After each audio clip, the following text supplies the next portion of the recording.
dia hidup, dia berilmu, dia beramal, amal baru akan menjadi berarti kalau dia ikhlas. Nah, sekolah tanya benar.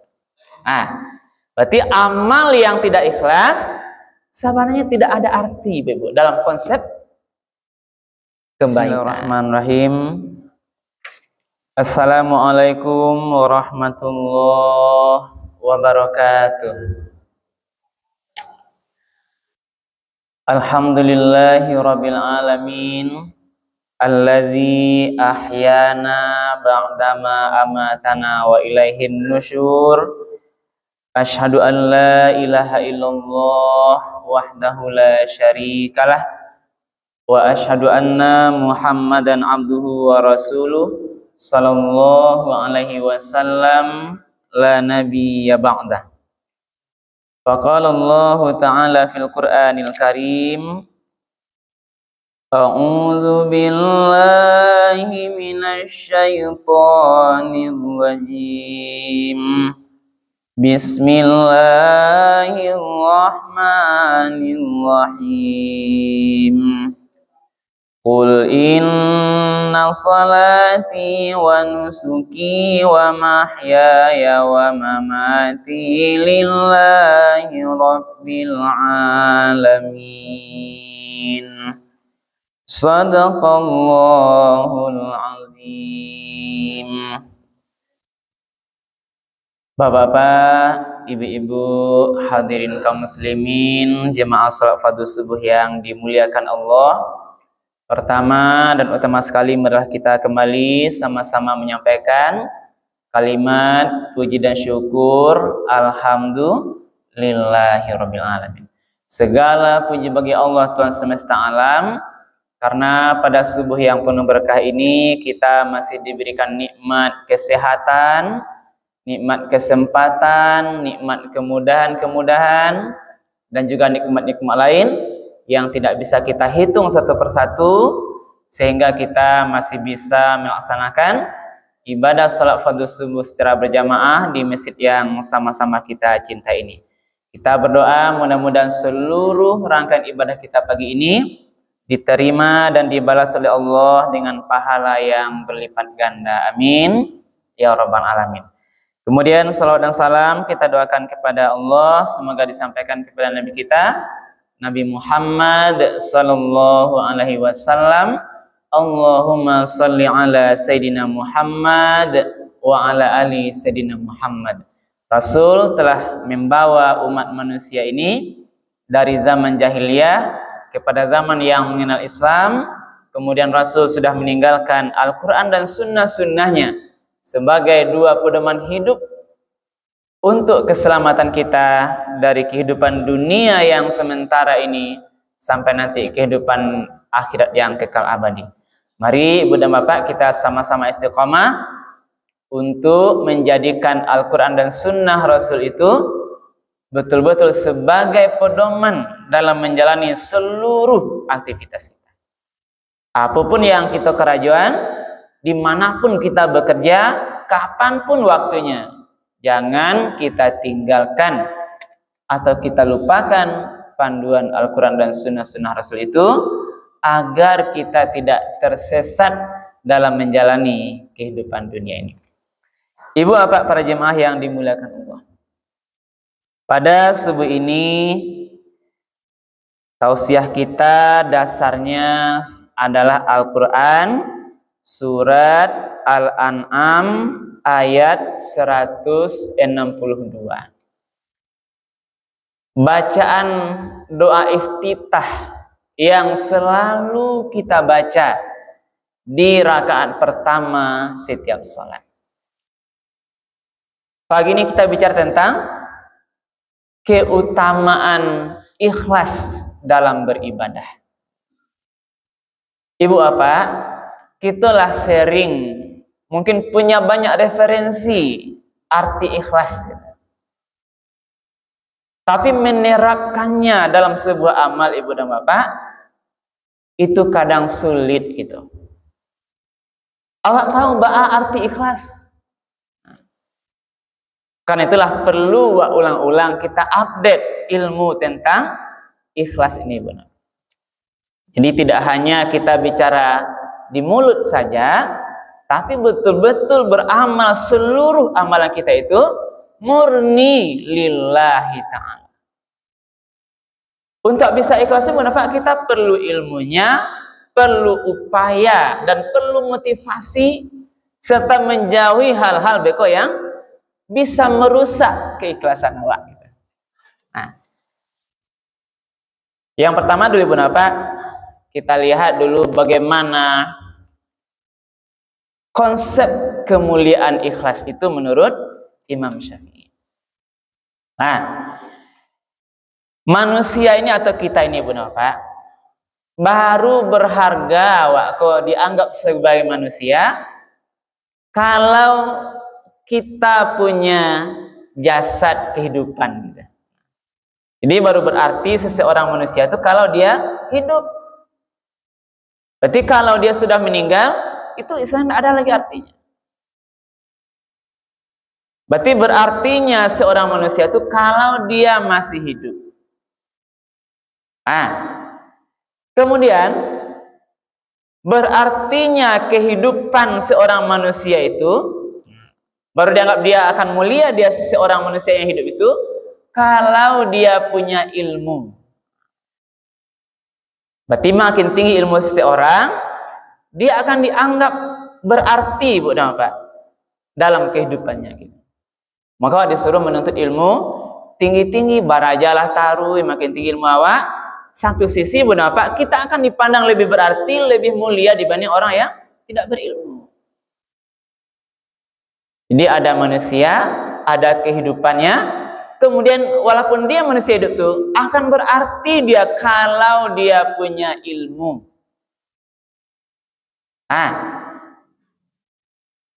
Lalu apa kata Imam Syafi'i lagi? Manusia yang berilmu baru dia akan berarti, akan bermanfaat dia kalau dia bisa beramal. Jadi kalau berilmu saja tidak beramal, itu sama tidak ada artinya. Santi yang naik si kapalnya, bagaimana konsep kebenaran banyak di kepalanya itu, dia tahu sholat itu wajib, berilmu dia itu, tapi tidak sholat, sia-sia ilmunya, benar. Sebab ilmu ini banyak orang berilmu, Bapak, banyak orang santi yang kita lihat berapa orang-orang para koruptor, para perampok, para pezina, para pembunuh itu, coba tanya, pasti berilmu dia, Bu. Pasti ada isi kepalanya kalau korupsi itu haram. Pasti tahu dia, Bu. Tapi konsep ilmu itu tidak dia gunakan. Berarti tidak berarti. Berapa banyak orang tahu sholat itu wajib, Ibu, tapi tidak diamalkan. Azan orang subuh, as-salatu khairum minan naum. Itu rata-rata di semua tempat kita ini, Pak, tadanga talingo azan karena masih berdekatan. Masih itu orang azan, masih ke orang azan, pasti tadanga ada orang tidur, Bu. Tapi berapa yang mengamalkan mengikuti panggilan itu? Tidak berapa. Andai katalah di sekitar masjid raya kita, Bu, kalau sadonya pai salat subuh, rame. Mungkin tidak tahu ke belakang dia, Mak, ya. Kalau sadonya, Mak, sado yang wajib lah dulu laki-laki yang dewasa yang balik, kita rame. Tapi dia tidak mengamalkan. Dia tahu tapi tidak mengamalkan. Makanya orang berilmu baru akan berarti ilmunya itu kalau dia beramal. Al ilmu bila amalin kasyajari bila samarin. Ilmu yang tidak diamalkan itu sama dengan pohon yang tidak berbuah. Nah, lalu yang terakhir yang tertinggi, Bu, apa? Nah, amal. Nah, walaupun dia beramal, dia hidup, dia berilmu, dia beramal, amal baru akan menjadi berarti kalau dia ikhlas. Nah, sekolah tanya, Bu. Nah, berarti amal yang tidak ikhlas sebenarnya tidak ada arti Ibu dalam konsep kebaikan.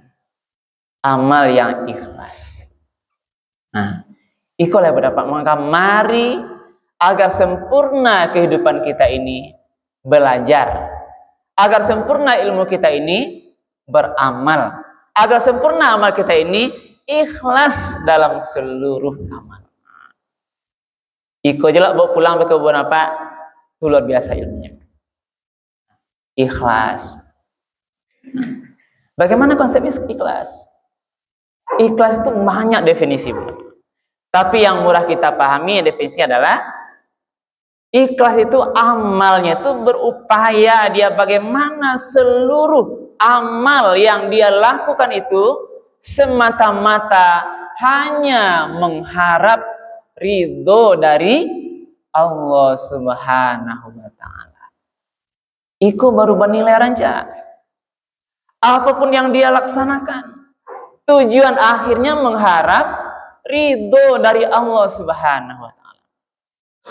Tidak paralunya pujian manusia, tidak paralu dia dunia beserta isinya itu, dia semata-mata beramal hanya mengharapkan Allah ridho, mengharapkan Allah sayang, mengharapkan pahala dari Allah, mengharapkan kecintaan dari Allah dalam seluruh amalnya.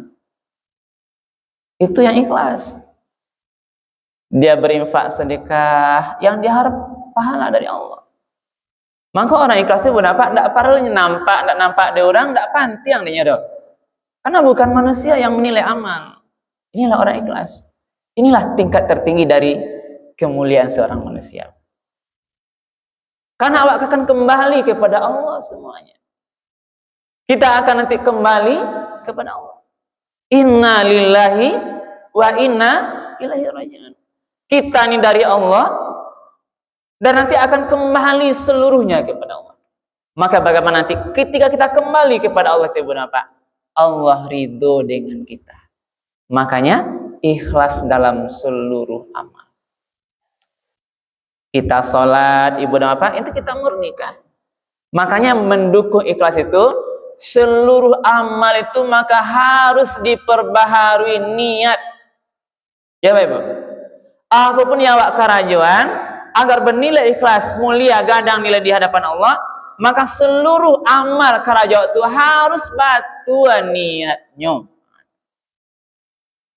Baru dinilai niatnya apa? Kita mau subuh ini apa niatnya coba? Ibu berinfak apa niatnya coba? Kapasa beko bantu fakir miskin ke orang rami apa niatnya coba? Bantu masjid apa niatnya? Jangan salah niat. Yang istilah itu adalah mencari popularitas. Nah, itu apa ya ini? Store wajah, mencari popularitas.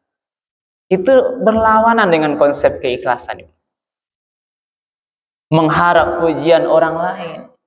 Tidak ada nilainya, sia-sia nilainya. Dari segi manusianya mungkin dapat pujian kalau dia mengharapkan pujian orang lain. Tapi di sisi Allah tidak ada berarti. Maka mari ibu dan bapak, maka beberapa ayat itu menyuruh kita dalam semua amal itu mari latih ikhlas. Di antara cara pertama ibu dan bapak adalah maka seluruh amal itu perbaiki niatnya lillahi ta'ala. Itulah dalil yang kita baca itu tadi di dalam surah Al-An'am ayat 162 itu kul. Katakanlah Muhammad, inna sholati, sesungguhnya sholatku, wa nusuki, seluruh ibadahku. Ini juga dipahami termasuk seluruh pengorbananku. Nah, termasuk sekarang pengorbanan Idul Adha. Ibu yang satu korban, termasuk di sana.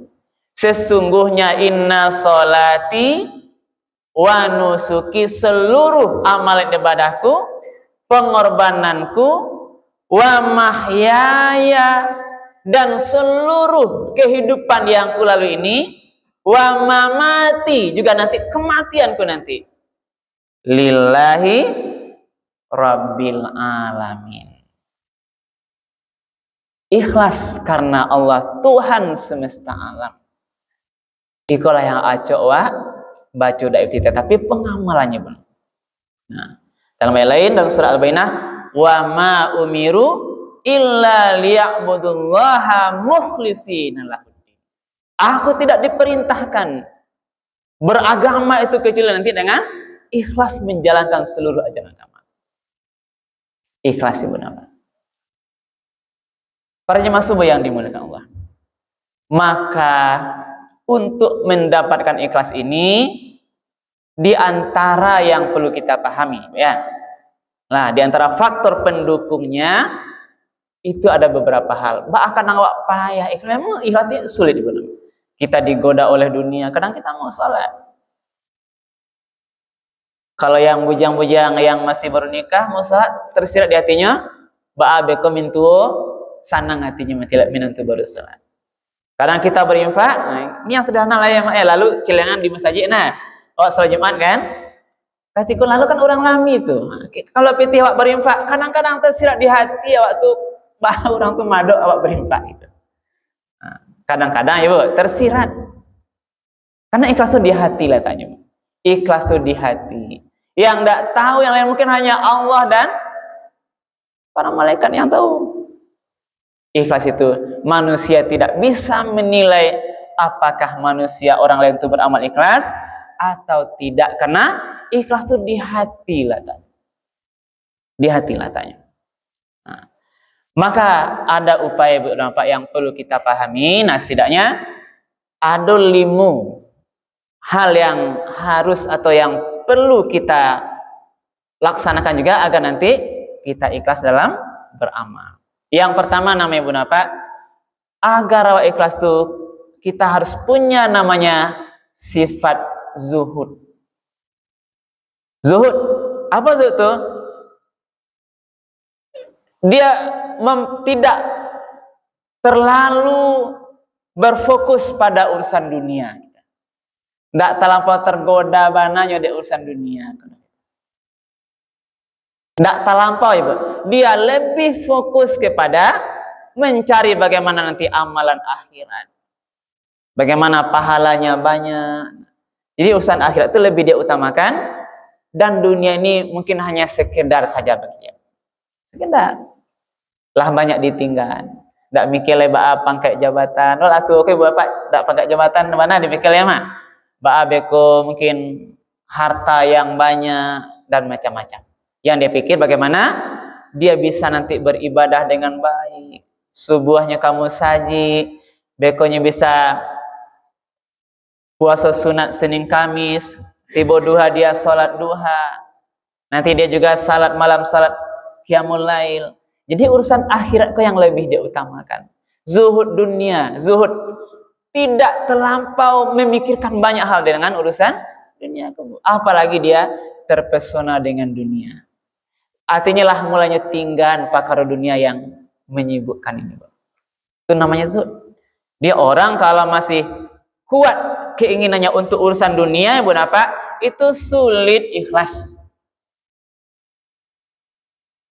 Makanya harus zuhud. Nah, zuhud telah mengharapkan, beramal, berpikir orientasinya itu adalah urusan akhirat. Akhirat yang lebih banyak dia pikirkan dibanding urusan dunia. Dia berpikir bagaimana nanti hari kiamat akan datang. Bagaimana nanti dia memikirkan ketika dibawa nanti di akhirat, dikumpul di padang mahsyar. Ketika matahari yang dekat, dia berpikir. Dia memikirkan bagaimana nanti ditimbang amalnya. Laikah cukup amalnya kasarugo ataukah tidak cukup mereka masuk neraka. Bagaimana meniti siratal mustaqim sampai nanti lancar masuk surga. Kasih itu pengananya Bunda Pak. Tidak terlampau pikir lagi urusan dunia. Itu namanya zuhud. Inilah yang bisa mendorong kita agar kita tuh bisa ikhlas dalam seluruh amal kita.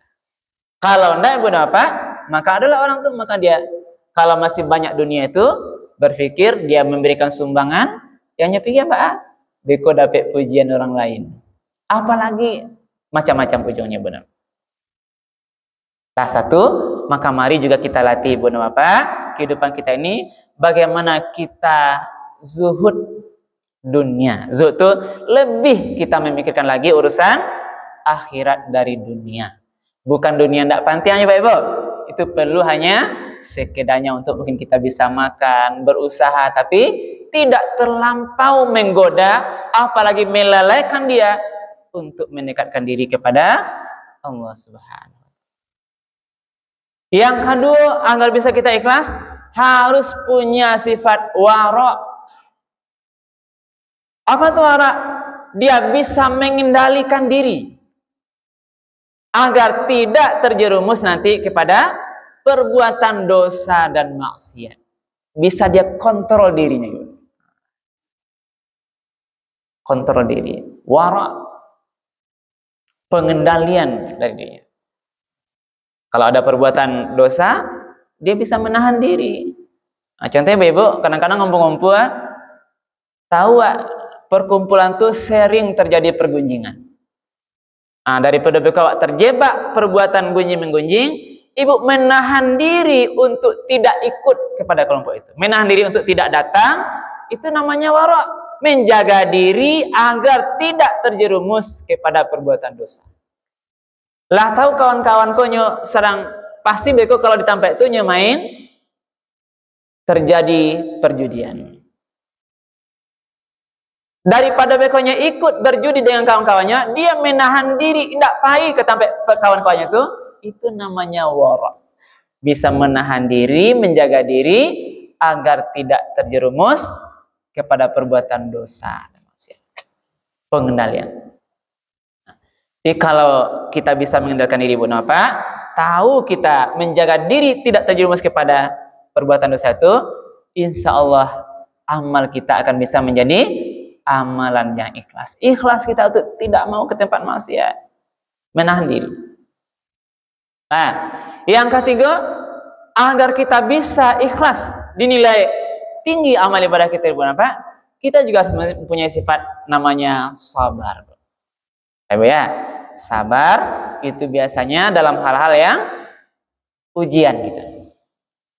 Ditimpa musibah kita bisa sabar, diuji urusan dunia kita bisa sabar, agar nanti kita bisa ikhlas. Kesabaran.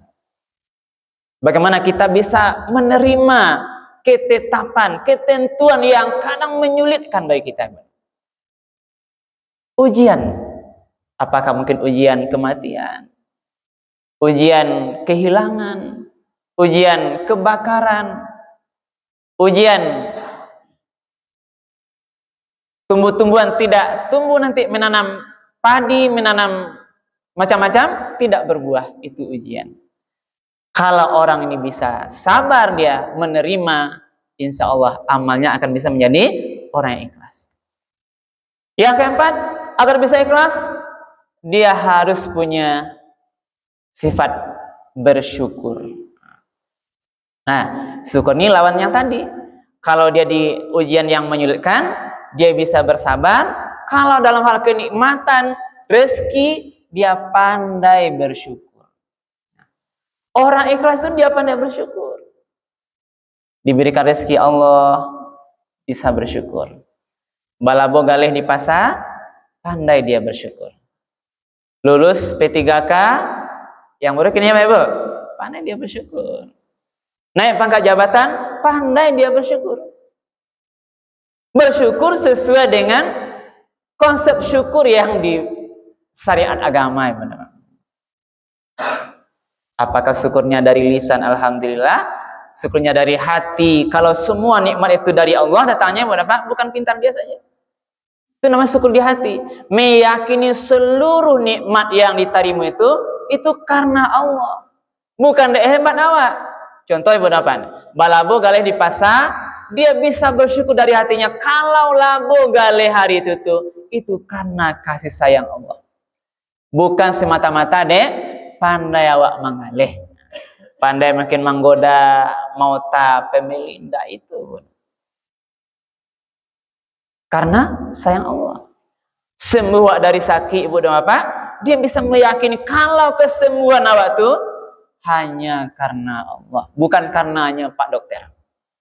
Dokter itu hanya jalan, tapi sebenarnya Bapak sembuh awak dari sakit itu karena Allah yang menyembuhkan, karena kasih sayang Allah. Itu namanya syukur bil qalbi, meyakini seluruh nikmat yang kita terima itu hanya dari Allah. Baru beko dibuktikan dengan amalan. Nanti orang kalau dia pandai bersyukur, insya Allah nanti akan ikhlas. Yang terakhir, agar bisa ikhlas itu apa? Harus pandai bertawakal. Nah, tawakal kok seluruh upaya yang kita lakukan nanti kita serahkan kepada Allah putusannya. Bertawakal, karena semua keputusan terhadap suatu usaha yang kita lakukan itu dari Allah. Kita kok hanya bisa berusaha menanam padi di sawah, iya wak tanam padi, wak kerajuan rancak-rancak, wak pupuk, tapi hasilnya beko itu kita serahkan kepada Allah. Itu namanya bertawakal. Berarti kalau kita bisa mengaitkan seluruh amal itu kita serahkan endingnya, hasil akhirnya kepada Allah, insya Allah kita akan bisa menjadi orang-orang yang bersyukur atau orang-orang yang ikhlas macam itu.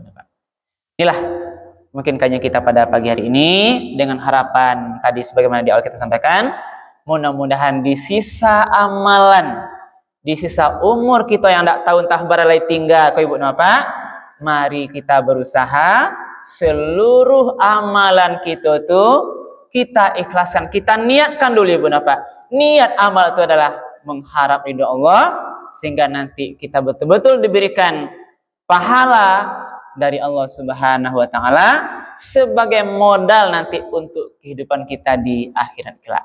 Mudah-mudahan seluruh amal kita itu, amal yang ikhlas itu diterima Allah, dan nanti sampai akhir hidup kita ini kita menjadi orang yang diridhoi Allah, kembali kepada Allah dalam keadaan husnul khatimah, sampai nanti di akhirat tempat kita adalah di surga nanti. Amin ya rabbal alamin.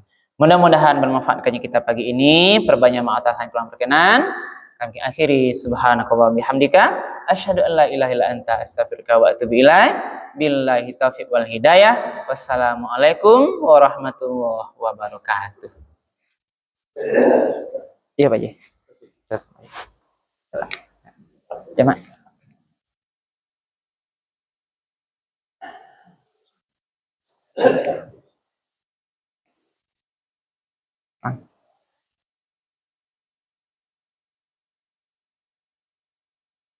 Pak Ji.